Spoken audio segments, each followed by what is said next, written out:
guys আলু বম এটা আমাৰ ওচৰৰ মানুহ ঘৰত দলিয়াই দিম এতিয়া পাব গম বাপেকে কাৰ ইমান সাহস বম দলিয়াবলৈ পল্লা বাপেকে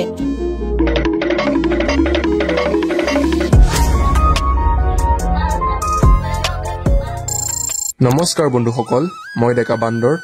আজি দেৱালী গতিকে আপোনালোক সকলোকে দেৱালীৰ শুভেচ্ছা জ্ঞাপন কৰিলো এতিয়া আবেলি হলহি মই কলগছ এডাল কাটিবলৈ কলতললৈ গলো সন্ধিয়াকে চাকি জ্বলাব লাগিব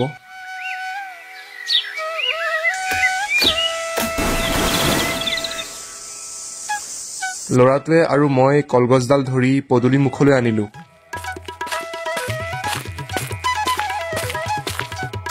তাৰ পাছত সৰুকৈ গাত এটা খান্দি কলগছডাল পুতি দিলো সৰু সৰু বাহৰ ফলি কেডালমান গছডালত সুমুৱাই দিলো সন্ধিয়া মম জ্বলাবলৈ সুবিধা হ'ব আৰু এইফালে মানুহজনীয়ে মাটি চাকি কেইটা সাজু কৰিলেই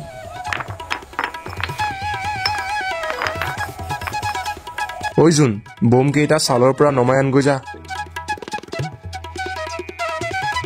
আতচবাজিসমূহ ৰ'দত দি থৈছিলো তেতিয়াহে ভালকৈ ফুটিব এতিয়া ল'ৰাটোক নমাই আনিবলৈ দিলো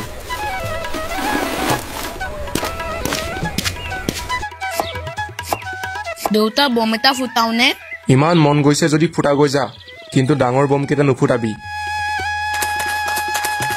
দেউতাই ডাঙৰ বম কেইটা ফুটাব দিয়া নাই কিন্তু মই ফুটামেই মাৰ খালেও খাম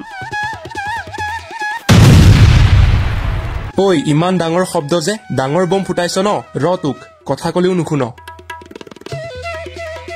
অৰি সন্ধিয়াকে ভোক এখনো দিমনে নালাগে নালাগে চাকি জ্বলালেই হ'ব মোৰ ছোৱালীজনীয়ে ধুনীয়াকে কলগছৰ তলত ৰংচঙীয়া ৰংগুলি এটা বনালে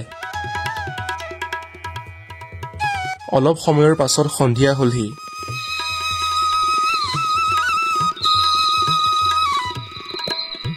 মই আৰু পত্নীয়ে মিলি পদুলিত মম আৰু মাটি চাকি জ্বলালো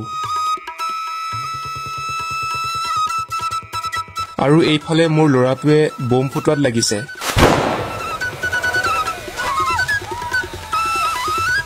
আৰু এয়া ছোৱালীজনীয়ে কলগছ বম জ্বলাইছে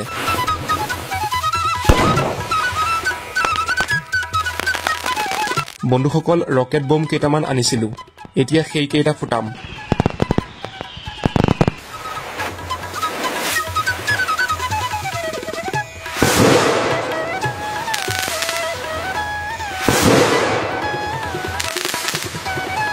আৰু মই ঘূৰণীয়া বমকে ফুটাইছো ৰাইজ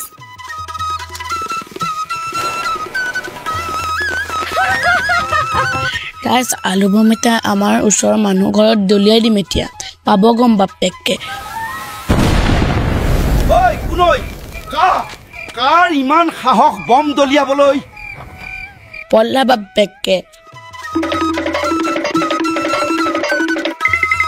ৰাইজ মোৰ বম ফুটাবলৈ ভয় লাগে কিন্তু এতিয়া জলকীয়া বমখিনি ফুটাই দিম বন্ধুসকল এনেদৰেই আজি দেৱালী পাতিলো